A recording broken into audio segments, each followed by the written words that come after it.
Great. Oh, you're on. I'm on. What's going on? All right, let me see here. Let me get everybody else on. Are you recording everything? Yeah, I'm gonna start it. Good. Okay, cool. I'm gonna reclaim host.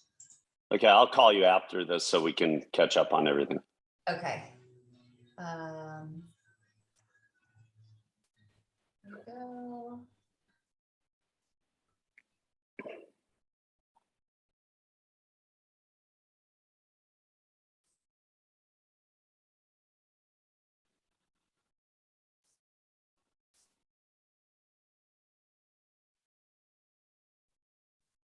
Good morning.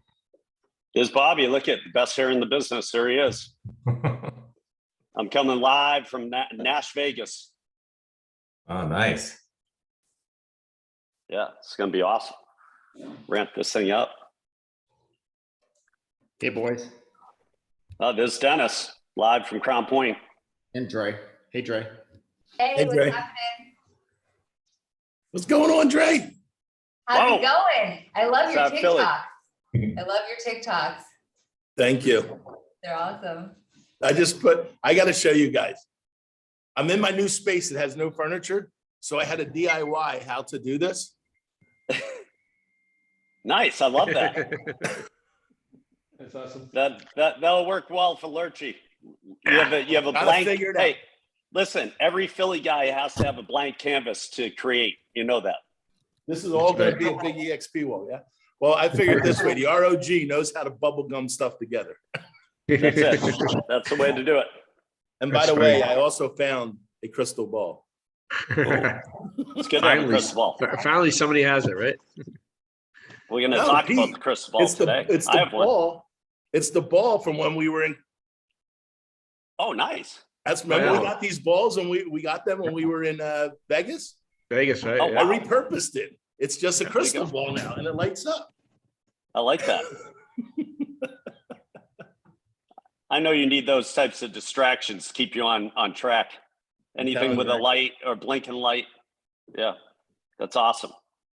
Okay, let's What's up? start this whole thing up. Everybody ready to go? Get it going. Hey, listen, so I'm coming from Nashville. I'm on the road, but I mean, the great part about this is, and our topic today is how to talk to buyers and sellers based on what's happening in the market right now and having those difficult conversations. Because any market that you go into right now, everything is changing, right? It's all starting to normalize, which I think a lot of us believe is a healthy thing for the marketplace.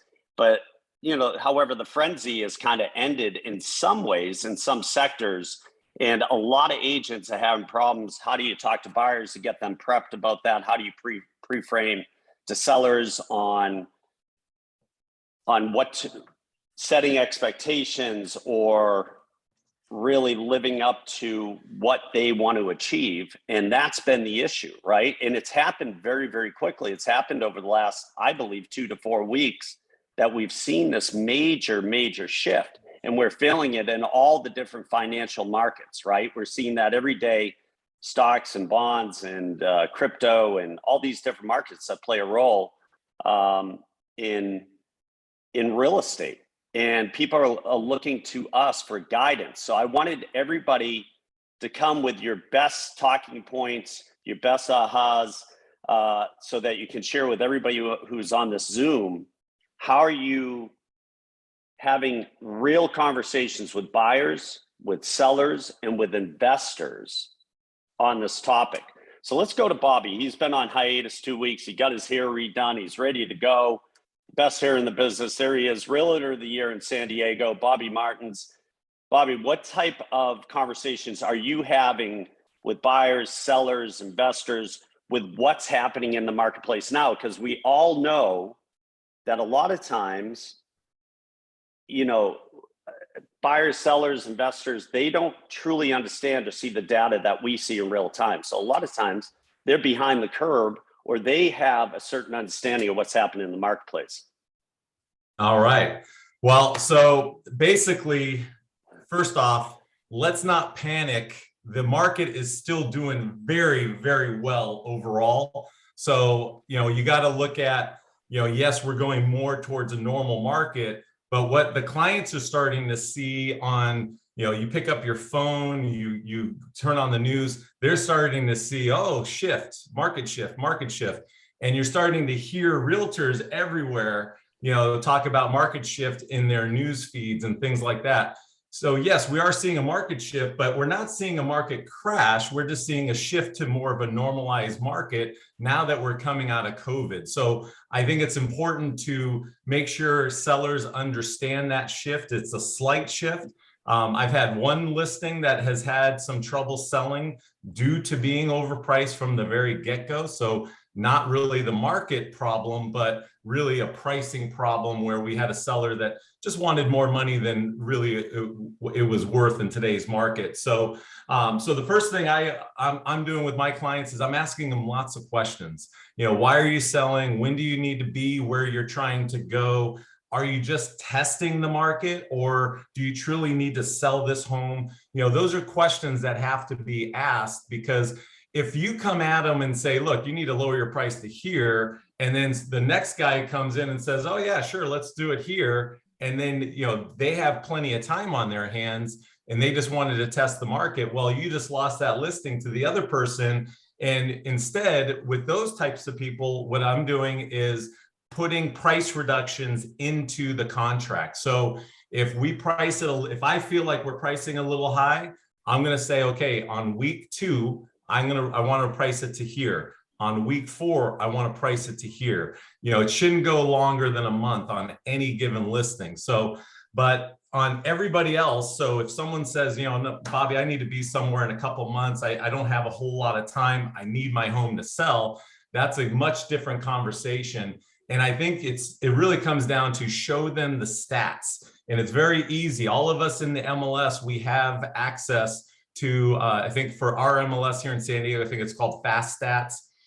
You can go in and pull together some graphs and show them that the market, you know, you can see it, that the market, the inventory has picked up, the market days have picked up, all of these things are picking up. And so it's easy to show them. And then what I would do is show them the last 4 years. So show them a graph where the prices just went bam up 4 years. Your home has basically doubled in the last 4 years in a lot of markets. So the question you have to ask him is, do you want to overprice it or do you want to underprice it? Get yourself multiple offers. And this is one of the things that I sell with all of our listings is when we do it the right way, we're going to have multiple offers. You're going to have backup offer number 1, 2, and 3. So if the first offer fails, you have a backup and you don't have to put it back on the market.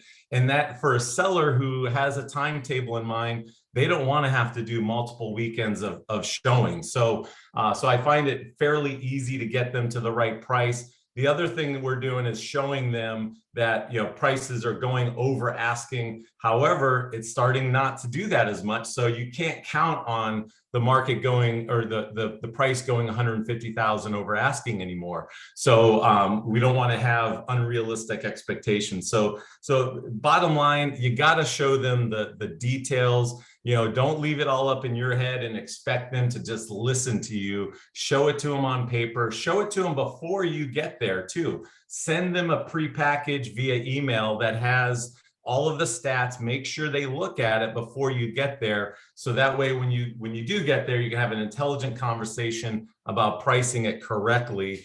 And I use stories. I talk about 2007 all the time in this market today. I basically tell people about in 2007, I was going to all my sellers and saying, look, don't be stupid. Price it aggressively and get it sold. You've made a lot of money over the last 4 or 5 years. You know, don't miss selling and cashing out by $10 or $15 or $20,000. That would be a grave mistake with the market we're about to go into. It was clear that 2008 was going to hit hard. And I'm not saying that we have a crash coming around the corner, but we do have some serious softening around the corner. And so, you know, again, it comes down to their timetable. And if they have the time to test the market, then it's a partnership. You got to work with them. You got to put those put those price reductions into your contract. But if they have time, or if they don't have time, definitely underpricing it is still the way to go. But I wouldn't underprice it that much, because if they expect 1.5 and you price it at 1.4, you may not get that 100,000 over asking. So that's kind of what we're doing right now, and it's been pretty effective. We're not getting listings. Every listing appointment we're going on, we're getting it. But you also have to provide value in other areas, not just selling the house. We have a moving concierge program. We're going to fix up their house if they want. We're going to do a lot of extra things to make the process smooth and easy for them. And I believe that's the future of real estate. If we intend to be around for a while, people need to feel like we're doing more than just listing their house and negotiating one contract, and then we get paid $30,000. So we got to do more to help people make the process easier. Yeah, those are good points, Bobby, and I want to touch upon a couple of them for everybody who's out there. There's an old saying in the IRS: pigs get slaughtered, right? So all trees don't grow to heaven. We know that it's starting to shift. Shift happens. Shift is healthy, and the big R word is coming up in a lot of different articles about the economy in the world economy, and that's a recession. So you want to get your people out in front of that, because it could really affect the money they pull out of their house, which is typically their largest asset. So you want to have some real hard conversations about that and back it with data. I like the approach that you said, show them the data from the last 4 years and how grateful they should be that their houses have doubled, sometimes even tripled, where we are in California, and people just want more and more and more. So you have to understand the motivation and what's really causing them to put their house on the market and make a move. I love being a concierge or coming with solutions and offering advice and teaming up with contractors and so forth. The other suggestion that I would make for everybody out there who are doing listings right now, recommend to people to get a home inspection, a termite inspection, or a pest inspection wherever you are up front, because a lot of buyers know that the tides are turning and sellers are not getting as many offers as they did before. So we're seeing appraisals going back into the offers. We're seeing other factors coming back into the offers. And that way, you're not off the market for 2 weeks or 10 days for inspections. And then the people say, hey, I'm just kidding. I lost 60% of my portfolio in the stock market over the last 2 weeks. So I can't buy the house now, or I want 100,000 off because of the inspection. You can give all that documentation up front and pre-frame to them that, look, we're selling the house as is, or we're selling the house in the current condition. If you find something that's a safety item or a safety issue that's not on this inspection, then we can have a conversation about that. But otherwise, it's sold as is. Any pricing adjustments or any types of credits have already been factored into this price ahead of time. And that's how you pre-frame it to the other agents. Okay, but I like a lot of the points that Bobby said. He brought his A game today. His hair's looking great. I mean, let's go down to Craig. Craig's in his brand new, untouched office in Philly, and he's coming in hot. Go ahead. I'm going to reference back to, and I've been putting it out there a lot on social media and also to my clients that I've been talking to, what we discussed 3 or 4 weeks ago. And I quote you all the time, Pete. You called it PSTD, post-seller traumatic disorder. Bottom line is, you're all up. The sellers are upset because they're not getting the multiple offers right away. They're not getting the 10% over. They're feeling neglected. They're beating their realtor up. They're starting to bet, whatever it may be. Understand it. They're going to come home. They're going to kiss their significant other. They're going to pet the dog. They're going to kick the realtor. Understand that you're going to get kicked because you're no longer an order taker. You are now a motivational mover. You're motion move. You're helping people through the situation versus going check mark, check mark, check mark. So when you get into that mindset, like you were saying, like Bobby is, educate them and understand and explain to them, look, you missed that you have PSTD. You're pissed off. I get it. How do we solve it so you're not really pissed off in another 6 months? Even more. I can't fix other than the present. So I took what we've learned, I put it in the dialogue, and it was brilliant and it works. And thank you, Pete, for your PSTD. So everybody write down PSTD, use it, and quote Pete on it. I'm telling you. Yep. That's what I'm doing. PTSD. Sometimes he gets confused. He's ordering Philly cheesesteaks, all types of stuff. PTSD, post-traumatic seller disorder, right? Because they all It think still you works. guys. sorry. They all feel. And listen, you have to acknowledge their feelings. They're being told on all types of news sources that the frenzy is still on. I'm telling you, in most price sectors and in most markets, the frenzy is over. It's just over. And you have to get back to reality. We have to have a strategic plan to help these people get their money out of their house. We all know as real estate professionals, because that's what we are, that the longer a house sits there, the less money they're going to pull out of it, right? And that's a big, big talking point that you want to explain to them. It's not finding always the perfect buyer or the needle in the haystack. By waiting, it can be very, very detrimental because things happen. Economic forces are at play all the time, as we saw yesterday. And that freaks people out. That moves them to the sideline. So we're seeing inventory build. Listen, it's still a phenomenal market, but we're all spoiled. The consumers are spoiled. The realtors are spoiled. This one, we have to go back to work. We have to have 10 seconds of courage. 10 seconds of courage is asking the hard questions and having real conversations with these people and saying, look, if it was my house, this is what I would be doing, and here's why. And just see where they stand. And they can say, I want you to have all the facts so you can make an educated decision. You don't have to sell your house. If you do, then we have to get real about this. You know, let's go from Pete, I Philly. wanna add something Go ahead, also Craig. was discussed Go real ahead. quick. I didn't get the second part. When we talked also a couple of weeks ago, I've been implementing it and taking crazy notes. I've gone to my sellers and said, for every interest point the rate went up, the buyers have lost 13% buying power. So how do we get them down to qualify again? So what I've done is I've gone to my mortgage guys and I've said, okay, if we have a buyer and we're getting rid of the MI, the mortgage insurance, and having the seller pay that, how much more will they qualify for? Then on top of it, I talked to one of my guys today, Gary, and his rates are 5.5. I said, how can I get it down the lowest and buy the rate down? He goes, well, for 5 points, we can get it to 4.25.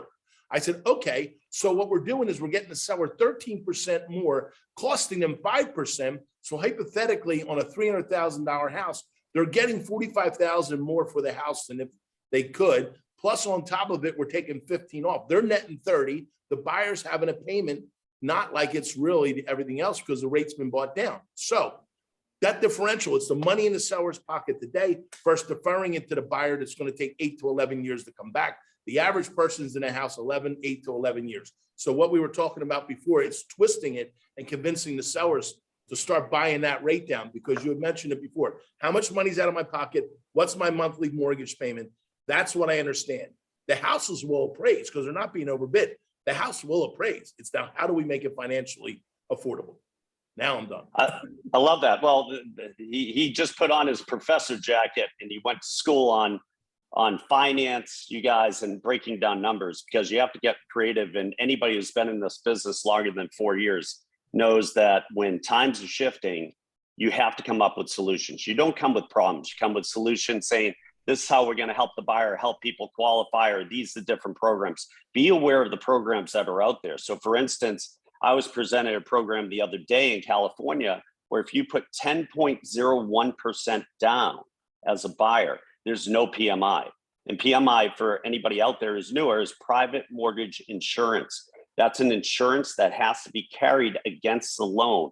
And typically it's 12 to 24 months automatically, and you can't write that off typically. So it's a big expense on the buyer's side in order to get the loan, and for the lender to be protected on that loan, they have to be insured.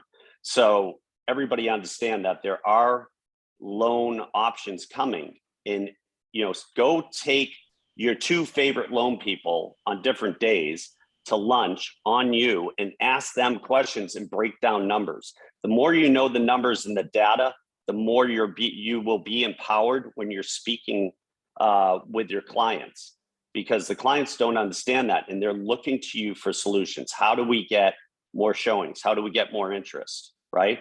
Don't just follow the herd. The herd's going to get slaughtered at some point. So don't just go out there and put the prices out there and so forth and do the 4 Ps, put up a sign, put it in the MLS, pray to God that somebody calls you, and put your feet up and wait for it. You have to get aggressive. There's no more passive sitting by the sidelines waiting for the phone to ring. Look, see, Cameron's getting all shifty down there. Look, he's healthy. He knows where it's going. Look, he's very proactive, guys.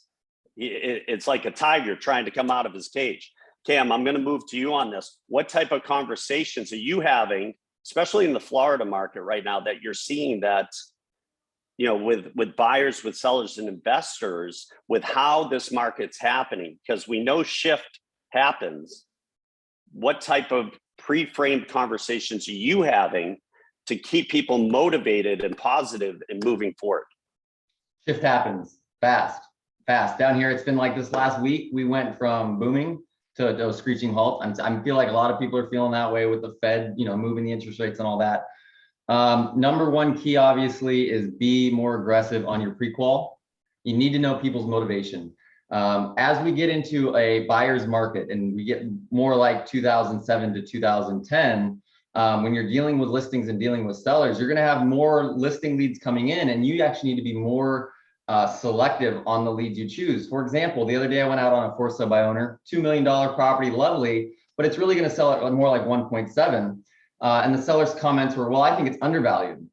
Okay, well, that's great. That's wonderful. How many showings have you had? None. Well, there's something going on there, and that was one that I didn't take at the time. And then today, obviously, I get a text message from, hey, just checking what the market is, but you need to be upfront. You need to figure out their motivation. And this gentleman's motivation is greed. He's just trying to make money.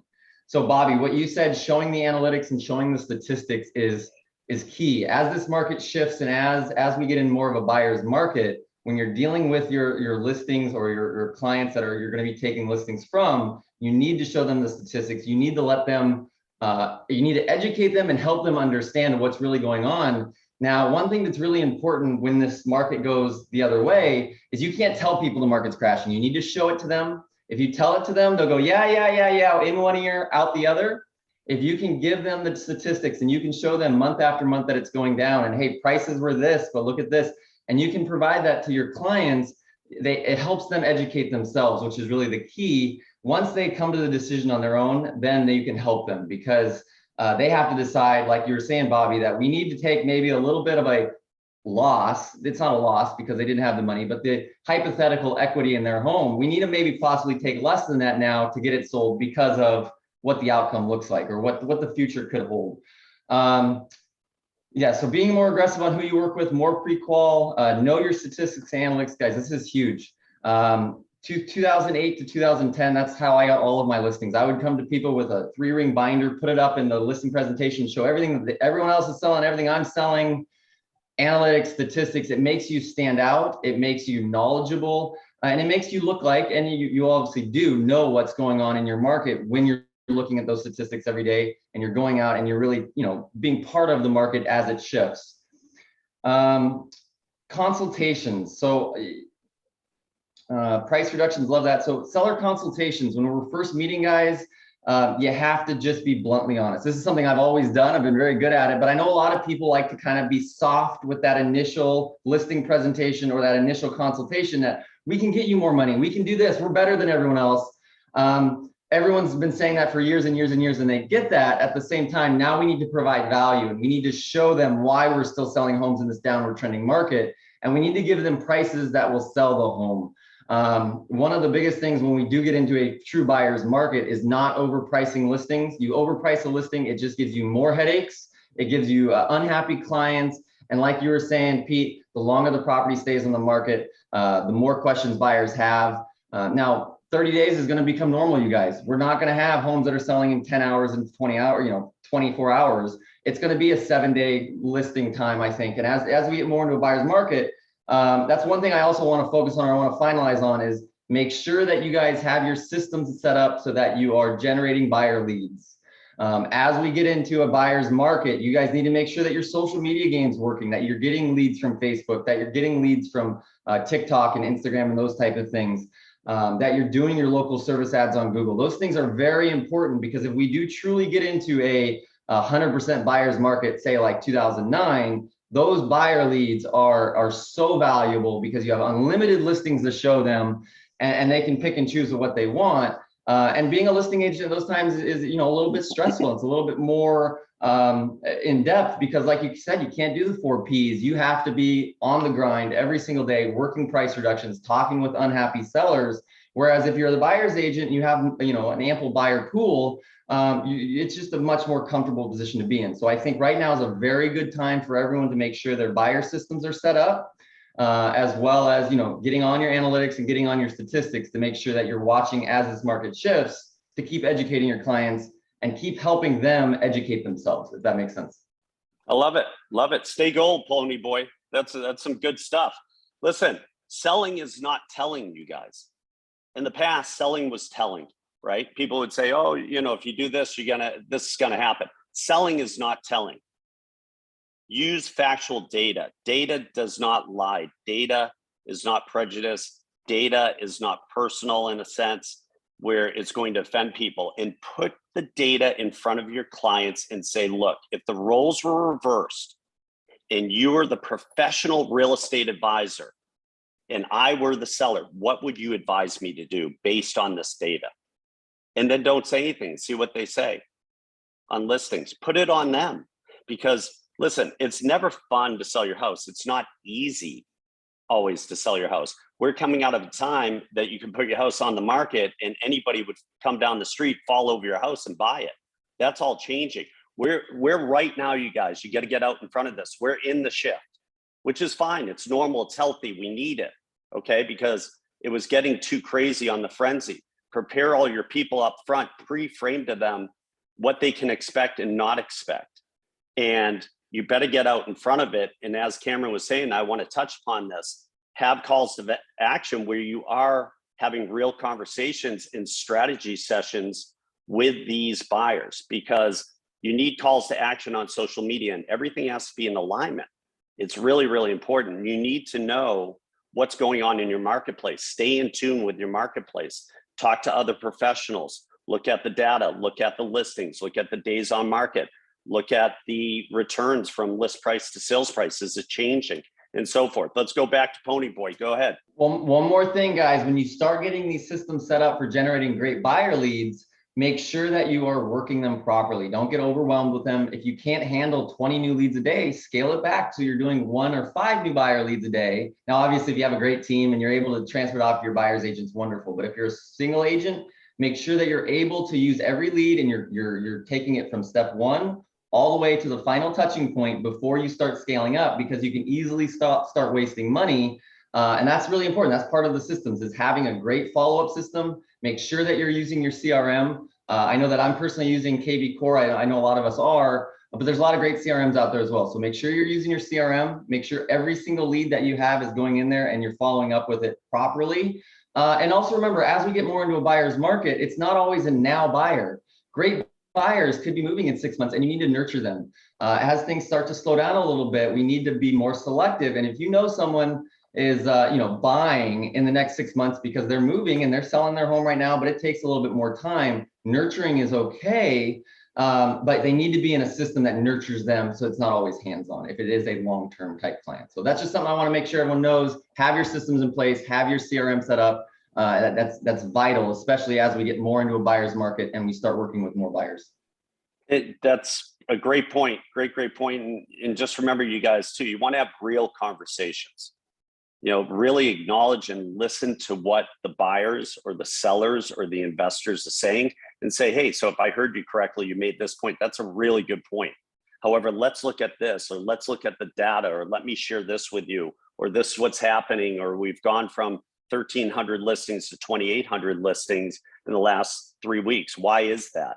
And fill them in, fill in the gaps, because they want to work with people who are positive, but more importantly, who are knowledgeable in what's happening, who are in the know of the market. That's really, really important. Okay, I'm going to go from Cameron down in Florida. We're going to go out to Bali to Randy. He's on the beach as usual. Look at, he's got the greatest tan in the business with an 8-month-old. I don't know how he tans like this, but Randy, how are you? And listen, you're the pro when it comes to investors and so forth. And I know you're having different types of conversations with those investors right now in this market. as the market is shifting and we're in that 6 month of whitewash, right? We're in the whitewash, I feel, for 6 months. And then it'll become more of a buyer's market as the inventory grows. What type of conversations are you having with these developers or flippers or investors to get them still moving forward on projects? Yeah, good question. So before I go and address that, it's interesting because last night or yesterday morning, I had an appointment with a traditional seller. So it's very fresh. And sure enough, the seller, I asked, like, what do you think your house is worth? And she's like 1.150, and it's like worth $1 million, so it's like, so this is what's going to be happening, right, in this transition where the sellers are like just making up numbers, right? Because they saw some other mansions sell for that, in a different area, and they think it's, their house is a mansion, of course, as well. And anyway, so I had to go through that. And one of the things that I made a mistake on, so I kind of shot myself in the foot. So I'm going to give you guys this tip because as I was kind of sharing, also about the market and what has happened so far. One of the things I said, and I wish I would have, is that, the median price now for a single family home in San Diego County is $1 million. Guess what? What do you think they heard? Like, oh, well, if an average home is $1 million, well, then mine is so much better. And I was like, oh, shoot. So don't use that stat because it can hurt you, right? Because people are going to equate that median to like a regular home that has no whistles. And they, of course, think their house has all the bells and whistles. So it has to be worth $1,150,000. So then I had to work backwards. One thing I did is I pulled up comps right in front of them. I was like, guys, this isn't a matter of what I think, honestly, it's a matter of what the market will bear. So let's look at some comps. So we looked at comps. And I said, and I showed them the ones that have overpriced their home, what happens? So now there's comps in their area of 2 actives that literally had to drop their price by 100,000 in the last 7 days already, right? And I was like, so this is what we might end up doing. If you're okay with that, this is what this will mean, is that what we discussed, right? Days on market are going to be increasing. Look, this house has 33 days on market and they dropped the price by 100,000. What do you think that does for them, right? So they start kind of like getting in that zone. And the funny thing is here, or the interesting part is they want to move to Michigan. So I was like, great, you want to move to Michigan, who are you going to work with there? Are you going to rent? Are you going to buy? They're like, well, we want to buy. We don't want to ever rent. I'm like, great. Well, then let's help you and work backwards. So I was like, let me help you interview a few agents because they don't have anybody yet. I was like, well, let's plan this out. Imagine you go out looking at properties there, which you will. I was like, and you see, you know the values in the area because you've been researching it with your agent now. And now you see a house priced 50,000 or 100,000 above what you're used to seeing on the sold comps. What do you think you're going to think about that seller? Right? And then it's pretty easy, right? Like, oh, they're greedy. Why are they overpricing it? Oh, they just want all the money, right? These are all the same assumptions that people that are going to be looking at your home priced at $1,150,000. If we listed there, it's up to you. You're in control. I was like, you're going to have buyers that are going to be thinking those things and assuming these things, and they might not be completely right. But guess what? We will never know. And they might not even come and look at your house. So now you're losing out on buyers from even looking at your property because we chose to start so high. I was like, if the market will bear your price that you're seeing of 150 that you want, it will do it, right? And I showed her examples of right around, like a mile or 2 down. I'm like, we listed this house for 950. We closed it at $1,110,000. How do we do that? Well, the market was ready for that. And I got 15 offers and I negotiated up. I was like, so us pricing it at $1 million doesn't mean we can't get the top number that this house will bear, right? So anyway, so it was very interesting because I was literally dealing with a traditional seller, which is not as common for me, like Pete said, and it was literally like textbook. I was telling my wife, I was like, here we go, $1,150,000 for $1 million home. I'm like, here we go. So what I got away from today just now, I'm going to pull up some stats actually, and I'm going to email them statistics because I did not have too many stats with me. So thanks for that. I'm going to actually do that right after and email them like, hey, here's some things to chew on, guys, and just kind of nonchalantly just throw it out in an email to them because I hadn't signed the listing up. I never do on a first appointment. But I also don't want to lose it, of course, and I want to kind of keep working them. But so that's that. And then on the investor side, it's very interesting because I feel like investors now they might not even realize this, but they should be worried about hold time, right? And I know the ones that are doing consistent rehabs, they are thinking about this, right? It's the ones that are doing one or two every few months are probably not in the know of this, but it's no longer, we're not going to have this luxury where like, well, our permits are delayed or our contractor's taking another week extra, blah, blah, blah. The market is going to bail me out, right? That's gone, right? That mentality is no longer valid, right? So I feel like investors had such a good run. They could have made every mistake in the world. The contractor could have delayed the project for months and they still would have came out on top even more, right? So we need to educate them and start shifting their mindset. Like, look, this is where you got to really press in on your contractors. You really have to have a good dialogue with them, good communication, and make sure that they're on your side and not in the sense that you're going to go them and scold them, because then they're just going to go to the other project, because no contractor usually works on one project at a time, unfortunately, right? So you got to find a way to communicate with them in a way where they come to your project and make your project their priority, right? Because every single delay now, it's going to hurt you because the appreciation, assume the appreciation has leveled off at this point. Don't count on that, right? So these are the conversations I'm having on the ones that are in the middle of a rehab as we speak, right? So they're basically are caught in the middle of this transition, right? But then the ones that are looking to buy, then I'm telling them like, look, guys, like you can't be buying on really tight margins like you have been, and then knowing that appreciation is going to increase that margin all of a sudden for you. I was like, so you really have to tighten up the belt a bit and stick to your numbers, right? Use the sold comps only as your as a way of analyzing your ARV, which is after repair value. Don't assume you'll get more than that. So only go by sold comps within your perimeter. And then, stick to your guns. Don't raise your price based from what you're comfortable with. And the truth is that the buyers that, how we get most of our flips with our sister company, CT Homes, is not on the first offer we submit, it's when that first offer falls out of escrow. So just stay put, stick to your number, submit it. Don't get discouraged, still submit the offer, always submit the offer, right? And then that gives you a reason to have a follow-up and be like, hey, how is that escrow going? Don't forget, I'm still my offer is still valid that I sent to you, right? So you got to really just kind of stay put and don't get overly excited and realize that appreciation is not going to bail you out. And it's going to be interesting because we have the contractor delays are not just going to go away. The supply chain delays are not going to just go away as we have this shift. So if I was an investor, I actually would be extra conservative on my profit margin now than ever, right? Because you can't predict how delayed you're going to be now on construction. Like you can use some of your past data and that's good. So maybe use that, but don't think it's going to improve anytime soon. Because if that continues and you don't put that into your deal, your analysis, you're screwed. You're selling the property and you're losing money after 6, 7, 8 months. So that's kind of the conversations I'm having, but. Super, super important, you guys. Just remember the 3 Ps when it comes to investors, right? Positive, projections, and pricing.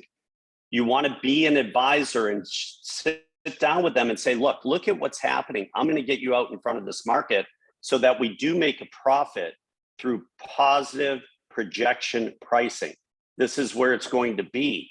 And they understand that. Then they say, wow, this guy's sharp. Look at, he's showing me kind of where everything is projected to and where it's trending. So I can make educated decisions on what I need to do to the property and how long it's going to take me. I mean, it's very, very difficult to project where market's going to be 6 or 9 months from now because of a lot of variables. But those are the conversations you want to have. Go ahead, Randy.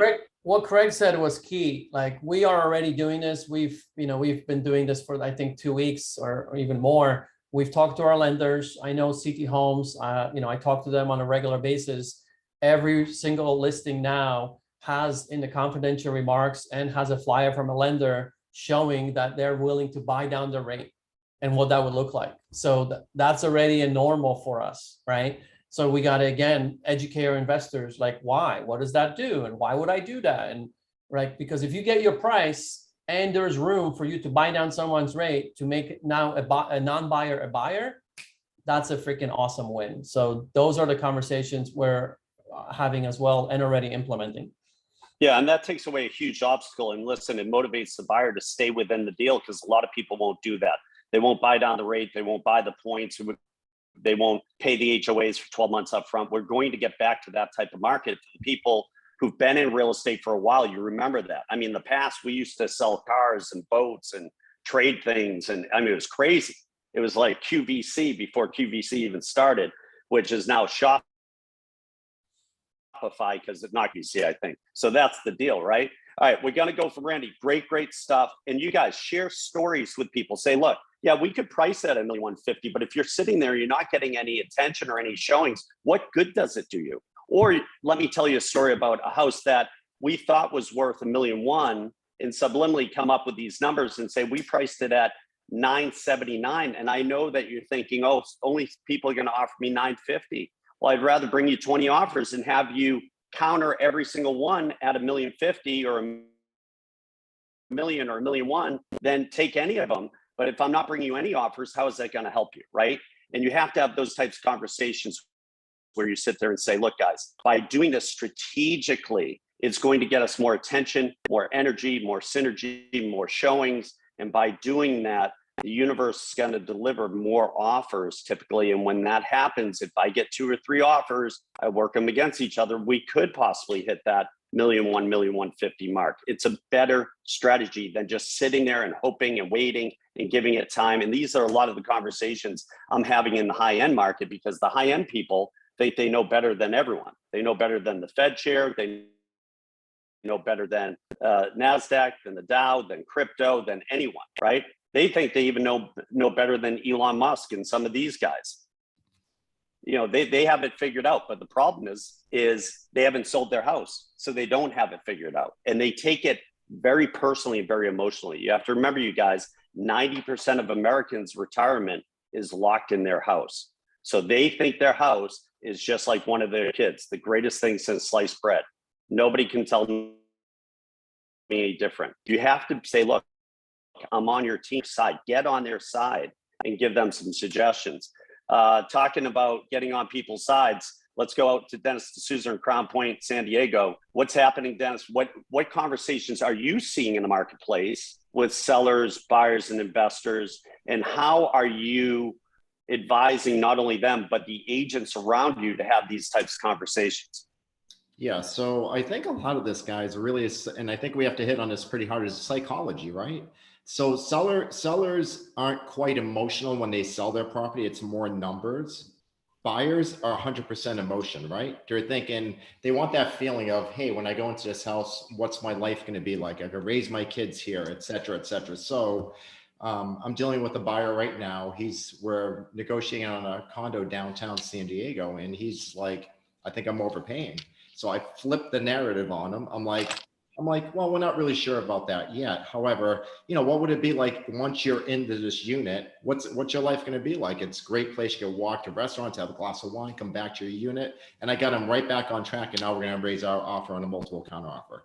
So you need to get the buyers back into emotion in this kind of market. So one thing you brought up, Pete, about the most of the equity of the sellers having it. When you're talking to a seller, especially folks, when you have an older seller, really hit on it, because if they're not in the right track of mind, let's say they're moving out of town and they're selling their property and they're going to cash out, you got to let them know that real estate market's not like the stock market. It doesn't drop 30% in 2 months.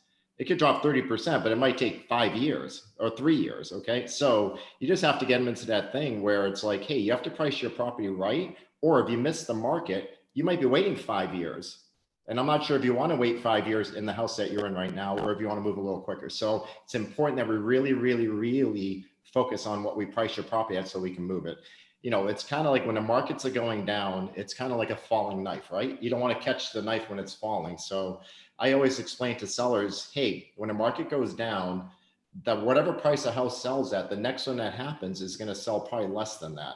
Just like on the flip side for a buyer, when somebody pays 800 for a house, the next seller is going to put it on at 825, sells for 825. The next one goes at 850. So we talk to buyers in that kind of way when the market's going up, and to sellers, we flip that. So we have a lot of attendees today, and I just want to make sure everybody understands this isn't a market to be scared of.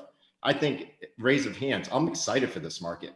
I mean, this has been, yes, right? This is a great market. I mean, this is a market where the skillful agent that most of them that are on here, I can see all the attendees. This is where we can use our skills to actually make money. You can actually go do an open house. You could show your buyer 3-4 homes instead of one that you're just shooting offers at and getting cut down. I mean, this is the kind of market where me and my team, we are super, super excited about what's happening because we have a lot more opportunities to use our skills. So, you know, one thing I can impart is really get your skills, show up to these masterminds, get your skill level really high, and you're going to do even better than not in this market. Let's see what else we got here.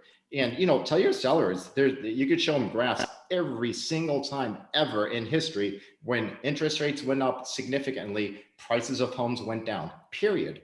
It's just economics. So, you know, if they're still in la land, just whip out some graphs and just explain that stuff to them. You know, they can't do that. The other thing I talked to sellers, and Pete, you taught me this a long time ago. I forget the term you used. I think it was market condition.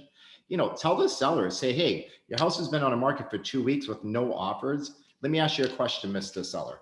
When a buyer sees a home in a decent market that's been on the market for 14 days and not selling, what do you think they think something about that house? And automatically they're like, well, they probably think something's wrong with it. I'm like, exactly. So, you know, we need to get this thing sold, price it correctly, or if a month goes by and it's not sold, all of a sudden your property has a stigma, even though it's a beautiful home, people think something's wrong with it, and you don't want to be that person. So. Exactly. And that's a good point, Dennis, because it's called age condition, you guys. Things get age condition over time where it sends a signal to the consumer that something's wrong, you know, and the consumer's imagination starts running wild. Well, this has been on the market 20 days. They either have it overpriced, maybe they have an issue with a neighbor, maybe the roof leaks, maybe they had a flood, maybe they had a fire, maybe this is wrong, maybe the foundation is cracked. They start, you know, their imagination goes wild, and that can really affect your price. You know, the longer it sits there, the less likely somebody is to come and buy it for what that buyer wants. It's going to keep drifting down because the buyers, what the seller wants, the buyers look at it and say, oh, I can make lowball offers because something's wrong with the house, or they're not getting the message that the market is sending, or they're not in reality. And in the past, you couldn't do that. What somebody lists their house at, that was the expectation above. You know, in the past 6 to 12 months, the list price was not the list price. That was the starting price, right? Now it's starting to shift. The list price is actually the list price or the consideration price, anything around that. I know Bobby's getting fired up. Look at, he's restless. He's pacing. He has something to say. Go, Bobby. Whoa. You're funny. All right. A couple things that I didn't mention earlier that I think is pretty profound. So first off, don't ever let price be why they pick you. It should be the very last thing you talk about, even before commission, in my opinion. I never, ever let that be the issue. I get everything out of the way, and then we talk about price. But before we talk about price, I make sure that they want to hire me. And so I think that's a real important thing, because if an agent, or if you're being hired based upon what you say the property's worth, that makes zero sense. And so you just have to make sure you convey that. The other thing too is show them the payment on their home. You'd be surprised. A lot of people will say, what? The payment with 20% down would be $7,000 a month. And then what you have to ask them is, would you pay $7,000 a month to live here? And or you first actually say, what's your current payment? and they'll say something stupid like 2,000. I just put a deal in escrow for, it was like a $760,000 house. This is the third escrow we're opening on this house. It is a $5,000 payment to live in Eastlake in a 1,700 square foot house. $5,000 a month. So that's the problem with the market, is the payments just shot up 20-30% because of these interest rate hikes. And so you have to show them that, and show them a payment of 4 years ago and show them a payment of today. And it's a mind-boggling difference. And I think what you'll get from that is some sympathy from the seller to not want to gouge the eyes out of every single buyer that walks in their door and make them overpay for their property. It's about fairness. I mean, obviously we want to get them the fair price, but we need to make sure that there are going to be buyers at that price. So just a couple things I wanted to add. Great content today, guys. Very good great stuff, Bobby. Awesome addition there. And I just want to add to that, you guys. He made a great point there, because a lot of people, the way that they function, consumers, is on a monthly basis on what they pay on in bills, right? And what they can afford and what's in their comfort zone. You want to have these types of conversations with sellers saying, listen, if you were able to get a mortgage in February or March on this price of a house, this is what I did the other day. I said the mortgage with the whole breakdown, principal, interest, tax, insurance, the PITII, would have been this. Now, 60 days later, it's $2,000 or $3,000 higher. So it scares people, and it really reflects on how many showings you're going to get or how much interest. And we have to get to reality on that. So you got to break that down, you guys, because that's how quickly these interest rates have shot up. They're the highest they've shot up since 1987. And how the effect it's having on the market, because they're trying to curb inflation and slow this thing down because it was getting to a frenzy. When I spoke to one of my sellers the other day, and I'm not suggesting anybody do this, you have to really know your spots and your seller. And the seller was going at me, really irritated. And I just let them vent. And I said, listen, I completely understand how you feel. I mean, I'm not trying to not sell your house. I'm on your team. I want to sell your house to get the most money. However, this is what's happening. And this is what is happening behind the scenes. I can't control the market. They didn't put me in charge of it yet. I'm just trying to help you manage and really navigate this. And she kept going on and on and on and on. She just wouldn't stop, right? So I finally said, look, do me a favor. Are you standing in your house? She said, yeah. I said, go down the hallway. She said, okay, I'm walking down the hallway. She had her phone with her. And I said, take a right. Where are you? She said, I'm in the bathroom. I said, look straight ahead. She looked straight ahead. She said, okay, I'm looking in the mirror. I said, that's your buyer at this price. You're going to buy your own house, because other people do not see the value in this market. I'm not saying it's not a beautiful house, but you are the buyer right now. If somebody else isn't buying it and the payment is this, you are the buyer, and you can stay. Do the takeaway, you guys. Say, something, it's okay, you could stay. But the way that things are trending, if you look at the graphs and the data and where things are trending, we're past the frenzy. And you have to really educate them. She kind of calmed down, right? Because she was getting the point that I was making. And I said, let's look at strategically what our options are. Sometimes it's not just price. Sometimes it's condition, or it's other things that you can do to entice people to buy the house. But nobody's going to overpay for something, not in this market. I don't care how great they think it is. They're not going to overpay. Consumers are going to pay what they believe the market will bear and what they're comfortable with. And a lot of consumers right now are getting uncomfortable. So you have to have those types of conversations. I want to move from Bobby and what I'm saying and Dennis over to Brian Yarber. He's back from Farm Neck. It's off the bucket list. And he's off the tees, he's off the fairways, he's off the greens. Brian, how do you advise newer agents in these types of shifting markets to have conversations with their buyers, with their sellers, with their investors, to keep them moving forward so they don't move to the sideline? Thank you, Pete. I'm still here too, by the way, in the vineyard for another. The conversation I would have today strictly would be one thing.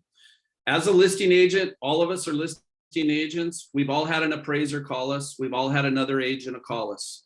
When they call us right now, what they're asking us is, hey, when your property on such and such closes, are you going to be at price, above price, or below price? And what you're going to see is, you were talking about this, Pete, trends identify themselves immediately. The challenge is for most trends is you don't know you're in one until you've been in it for 6 months or a year. You don't know if you're in an up market, a down market, a flat market. But I can tell you the trend exposes itself in the numbers, and it exposes itself in the conversations. And it's very simple right now to expose a trend. And here's how the conversation goes. I'm going to look at historical the last 12 months as an appraiser. I put my appraiser hat on. I say, listen, as an appraiser, I can go back 6 months. I can use any comp over the last 6 months to come up with an evaluation for this lender.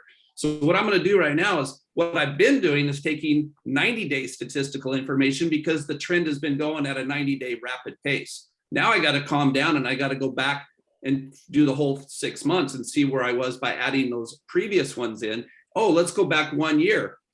Look where we were a year ago. Let's take all the data over the next year and let's look and forecast what trend's about to happen. Because if I see average cost per square foot on the actives equal to what's currently pending, and the pending is equal to or now less than what was sold, there's not a bunch going up going forward. It's all coming down.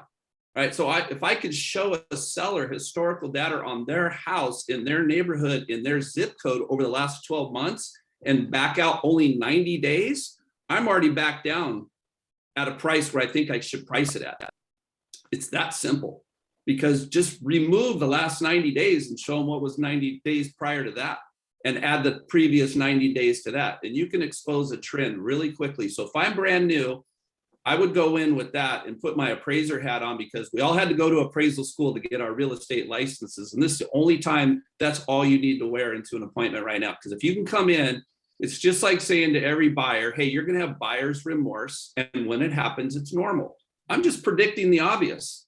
You're going to have it. So if I can tell a seller, hey, this is the obvious, this is where we're headed, because I'm getting phone calls saying, what kind of concessions are being made? How did you come to that price right now? Why is it at this price and it wasn't at this price? And what happens is we learn what the appraisers are actually learning in these conversations. And it's very simple. If you just pause for a minute and stop with all the marketing push, you have to do that, of course. And that's easy, but it's the appraisal value hat that you have to wear right now. And if you can identify a trend and expose the trend to the seller, you're half your battle's over. I love that. That's brilliant stuff, Brian. And it's great dialogue, because they always think they're in an uptrend, not a downtrend or a flat trend that we're in right now, which is called the whitewater, the whitewash. And I think a lot of times they can't recognize it, because the general public is always 90 to 180 days behind the peak or behind the market trends. And I love talking about the trends. And look, you guys, you have to keep reassuring them and be a cheerleader. Say, look, I'm on your team. You hired me to advise you, and this is what I'm seeing on the front line. And be positive. Say, look, I want you to have all the data so you make the best educated decision for you and your family. I'm on your team, but don't kill the messenger. You hired me to tell you the truth. This is not an easy conversation to have for you or I. And I respect you and your family so much that this is the type of conversation I would expect you to have with me if my family were selling my house and you were representing it. I need this information to really make an educated decision to do what's best for our path or where we're trying to go, and touch upon what their motivation is. We're not going to get you to Wisconsin by staying status quo. We're not going to get you to Michigan. We're not going to get you to Florida or Tennessee. And then, touch upon things. We have a great network, you guys. Share a story. Say, hey, I talked to my friend Pony Boy, who always stays gold down in South Florida. This is what he told me is happening. And this is what's trending there in the last couple of weeks. Even that got flat. And that's a state that has no personal state income tax. So how do you think the stock market is affecting the buyers down there that are coming from the Northeast, which is a big target market for him, or buyers from other areas, just like ours?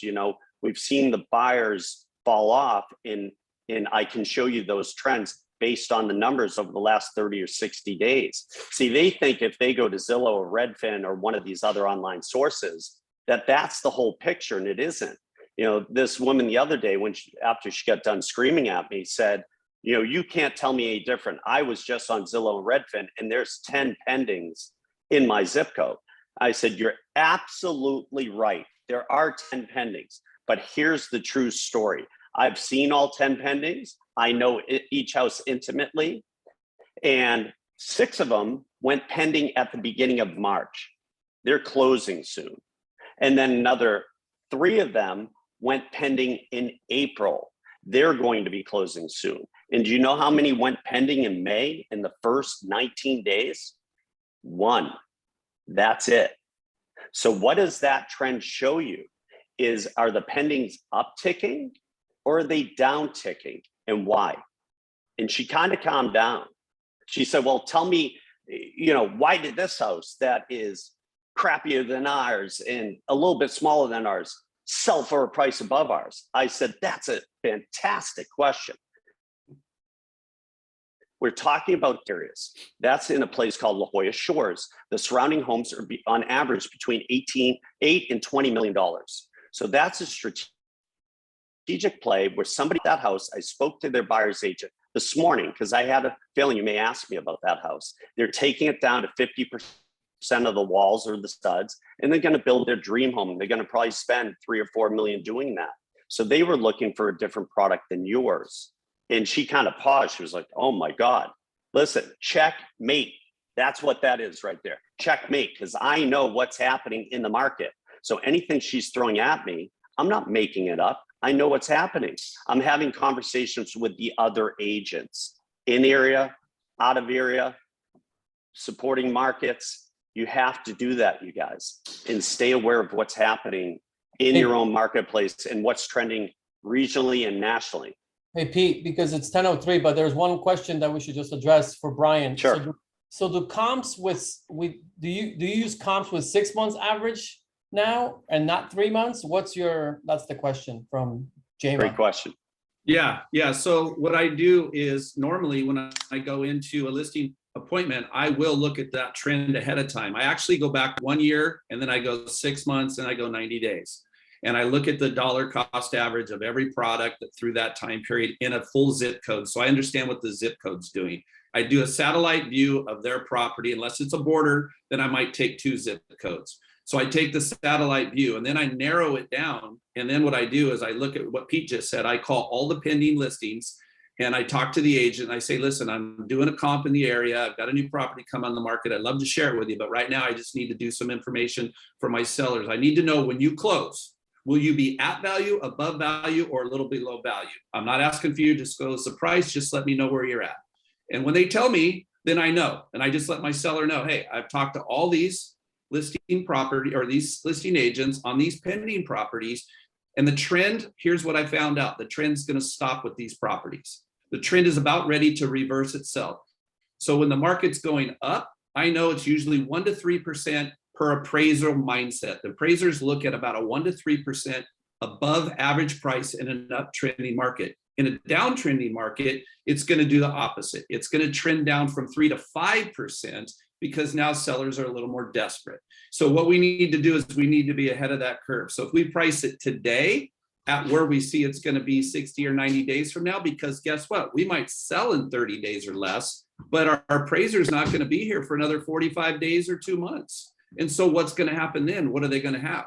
Right. So I just try to stay ahead of the curve, try to educate the seller, let the seller know I love value range marketing. This is the perfect market in San Diego for value range marketing because I can identify a trend and my job is to not do you a disservice. So I think your number and my number should be top and bottom, and let's see if we can meet in the middle.